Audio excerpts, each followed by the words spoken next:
H-Town Live. Well, good morning, everybody. Time now is nearly 9:30. Thank you for joining us for the second half hour of H-Town Live. And did you know May is Lupus Awareness Month? And we want to highlight a very special guest who transformed her life while battling the disease. Now she is lupus-free and thriving. So please help me welcome back friend of the show, Dr. Brooke Goldner. Thank you so much for waking up with us. I always love our conversation. Me too. I love coming back here. And this is so important to talk about lupus awareness. It's a disease that affects so much of the population, although we don't know how much. Last estimate was about 1.5 million, but when they surveyed people with lupus, 63% say they were misdiagnosed initially. 55% said they need to bring their symptoms to 4 or more doctors before they got the diagnosis. Oh my goodness. So we probably are underestimating how many people have this disease. So you have been on both sides of this. Absolutely. You have been a patient and now you're a doctor. So tell me a little bit about your journey. Yes, I always say before I had the white coat, I had the hospital gown, drafty in the back, right? Yes, it's not the best feeling. No. But yeah, at 16 years old, I was diagnosed with lupus. And at the time, I had arthritis, I had migraines, and I had a rash across my face. And then by the time they diagnosed me, after a year of symptoms, I was already in kidney failure. And so in order to save my life, I was told at 16 that I had maybe 6 months to live if I didn't do experimental treatments. Oh my gosh. No one wants to hear. No, that's terrifying. So yeah, they were giving me high-dose steroids. I was getting high doses of chemotherapy to try to shut off my immune system just so I could survive. So from 16 to 18, when other people were just thinking about finals and the prom, I'm thinking about how to study around chemotherapy and living with arthritis, you know, trying to do what other people do just normally, but in pain and exhausted. And I really learned how to be a fighter. I learned how to focus on what I had and what I had power over rather than my pain. And it made me more effective in every way. So I always felt very grateful for my life in spite of all of it. But it also is what drove me into medicine to go, wow, you know, they saved my life, maybe I could save others. I never thought that I'd be able to find a way to become lupus free. I mean, by the time I was in medical school, I was getting blood clots, mini strokes. Oh my goodness. And yeah, I was often sicker than my patients when I was rounding in the hospital. I can't believe it. So how did you become lupus free? Well, the short version is I fell in love. So my husband, Thomas Tadlock, when I met him, he was actually obsessed with the idea of metabolism, looking at how, in terms of exercise science, there must be the right diet for every human, so everyone can have a six-pack if they want one, right? Like, sign me up, right? And so what had gotten lost was, what's the right diet for humans? Even today, if you ask trainers, nutritionists, doctors, what's the right diet? High protein, low protein, high carb, low fat, high fat. Nobody knew. It's like they forgot. So he was obsessed with that, and so he had actually become very well known. He was on TV. He was training people for MTV music videos. Whoa! And then when we met and we fell in love, he said, well, you know, I told him about my illness because he wanted to marry me within a month of meeting me. Of course. And I felt the same way. I mean, naturally.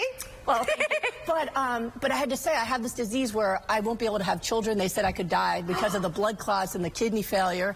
I'll become disabled probably by my 40s. Oh my I will goodness. die at a younger age. You'll have to take care of me when I'm disabled. To say that to someone who's in love with you, that's a big thing to say.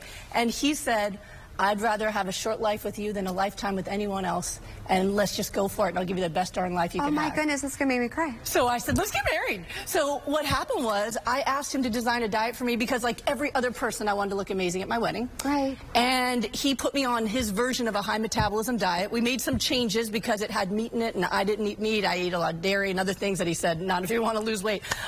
So we changed my diet, and within 3 months, I went from a size 11 to a size 3. I was ripped. And for the first time after 12 years of lupus, I had no symptoms. And I was an intern in my residency. Wow. No headaches, no fatigue, no arthritis, no rashes. I had energy for days. And when I got my first set of blood tests after doing that diet, they were negative. My kidneys were normal. And I'm going to have to come back in October. In October, it will be 20 years. I have never had a relapse. I was able to have children. And at 48, I have 0 health problems, where at 18, I was dying. So it changed the whole course of my career to say, you know, I've always said we have to help people take back their, you know, save their life. And he says we have to save their wife. And so together we have come up with a protocol. We tested it for free on people to make sure that it works for everyone. And then we released it to the public because we believe everyone should have the right to the information that can save their lives. And now you're sharing that for free this month. Yes. For Lupus Awareness Month, I have online classes that people all over the world have used to heal, not only from lupus, but MS, rheumatoid arthritis, other diseases.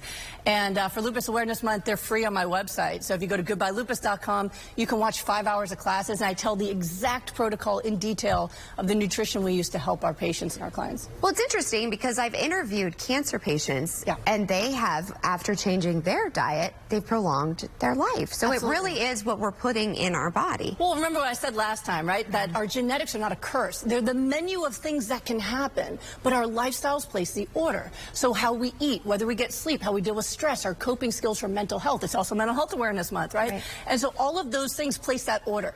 And if we eat the wrong way, which Americans now, the last study showed Americans eat over 60% of their diet from ultra-processed foods.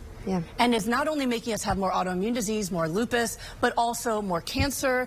Now people in their 20s are getting colon cancer and breast cancer in their 30s, when that used to be something that you'd get after retirement, right? And so all of the diseases are coming on faster and faster. They're spreading around the world as our diet spreads. But even in America, I was looking at the statistics this morning.